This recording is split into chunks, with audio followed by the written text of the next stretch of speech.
Hello everyone! Today we are going to start off the tutorial on the Graphic 45 Eerie Tales Haunted Mansion. And before we start, we have to talk about prep. So, in order to prepare for this, I've done two things.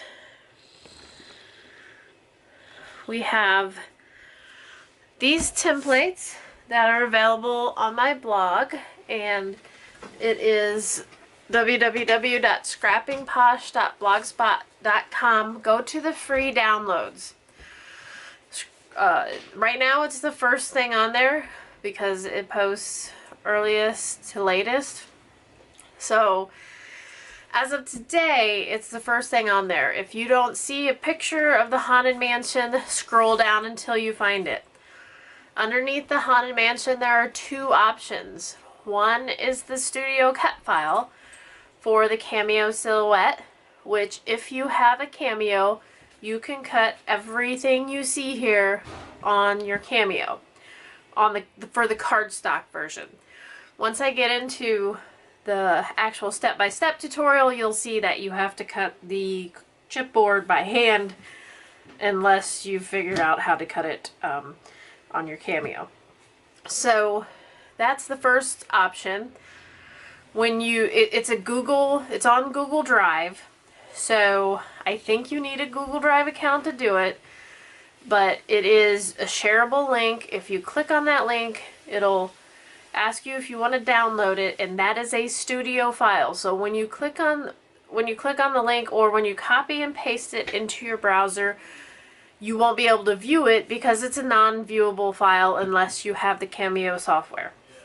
So if you go that route, copy it, copy the link, go to the browser, download it, and open it in your studio Cameo Studio file, or Silhouette Studio. The second option are these templates. And it took me 3 days to figure this out, so that's why it's taken so long. I was thinking, how am I going to, for people who don't have a cameo, how am I going to let them know exactly what they have to cut? Now, having said that, some of these things you can decide to do differently. Like, if you have a window die, you can decide to use your die instead. You just have to use it on everything. Meaning the actual house and the window frames like I did here. Or you can take each one of these, you can cut them out, trace them onto your cardstock, and cut them out of the cardstock. So that's what I kind of decided. This should be a 1-to-1 ratio. So you shouldn't have to size this at all, but just in case, on each page I have put one dimension for reference. So here, this dimension from here to here is 3 3/8 of an inch. So just in case your printer sizes it down or something like that, just check the dimension that is on the page. Just measure this line and make sure it's 3 3/8. If that line's 3 3/8, everything will match up. This is a PDF file, and it's 17 pages, and it's the same. It's just like what I have here. I have included on the windows and doors how many to cut. Everything else you should just cut once. Some of the things that were maybe undecipherable, or I thought maybe you would have issues with, I labeled. These are the steps, and then any part that you fold instead of cut, I put fold on. So just pay attention to that. And on the PDF file, these quantities aren't here. So you need to note that you need 13 of the big, I don't know what you call them, the window boxes 4 of the small window boxes, 28 of the large window frames, 17 of the small window frames, and 4 of the circle window frames. Everything else is just 1 except for the doors, which are on this page, and the regular doors are 2. The big door is 1. And then these are the parts that layer over these doorways to make them look like actual doorways, like they have molding on them. And then this is for the front door, obviously. There's 1 of these on the left and on the right hand side of the porch. And then on the upper level porch, there's 1 without the door frame on it because it's too small to have this extended door frame. And it's in the porch, so I didn't put a door frame on it. You can't even tell. So this is the chimney. These are all parts of the chimney here. These are all doors. Did I tell you? These are steps. This is the bay window here.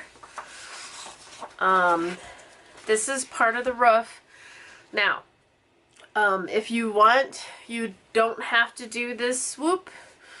You can just do like a 45 and it'll look absolutely fine. Cut all these out if you want to put your window boxes on there and be able to see in. You'll see me use each one of these. Having said that, there is no bottom roof on the Cameo cut file or on the template, and there's a reason for that. Is because I don't know what size it is. You'll see once we put it all together, you'll see how I figured that out. In the top of the roof and the bottom of the roof, I don't have a template for, so we figure that out as we go. So there's the some of the roof, and let me find the rest of the roof while we're at it here.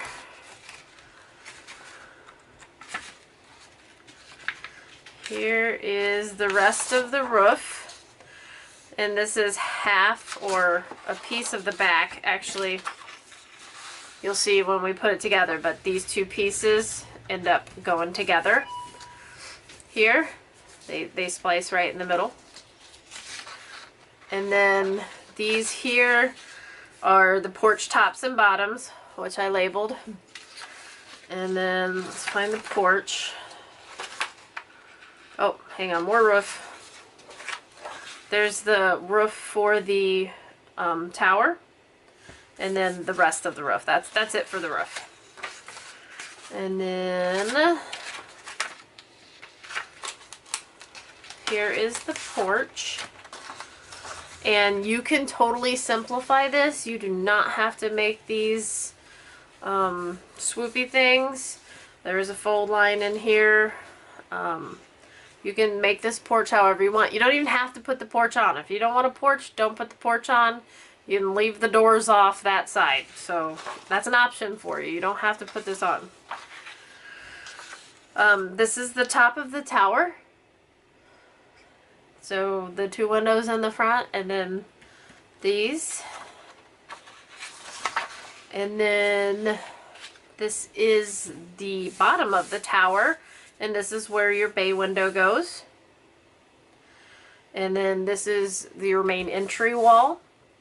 Okay, one thing, I'm going to keep going through this, but one thing I want to say is if you want tabs on some of these things, make tabs, like cut, you know, a little tab out so you can glue them together. I use gussets, and I glue paper to paper, corner to corner. I use Scotch Quick Dry adhesive, so it dries fairly quick. I've never had an issue, like I only have to hold it together for a few seconds and then it stays together. It's not permanent, but it stays together for long enough for it to adhere to, okay? So if you want tabs on these things to glue together, absolutely make your tabs. Let's see. These are the alternate sides on the left and right side of the house from the front. And then this is the left side of the house. And then this is one of the strips that go along the tower. This is the back of the house. That is the second half of the back of the house in these two halves.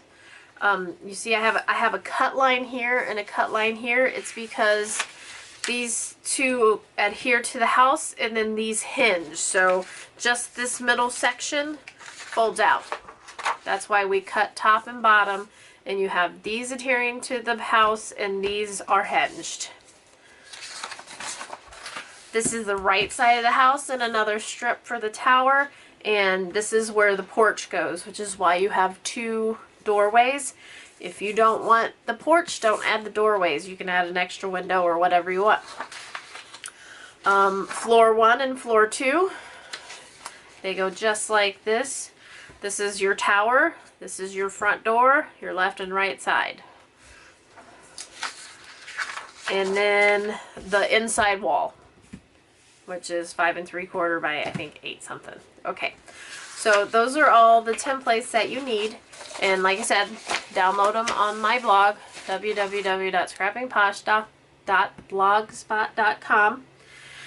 And if you have any questions, just let me know. I will be finishing the voiceover now that I have this video out and I have these templates and the cut file out. I will be doing the voiceover for the tutorials and have those up really soon.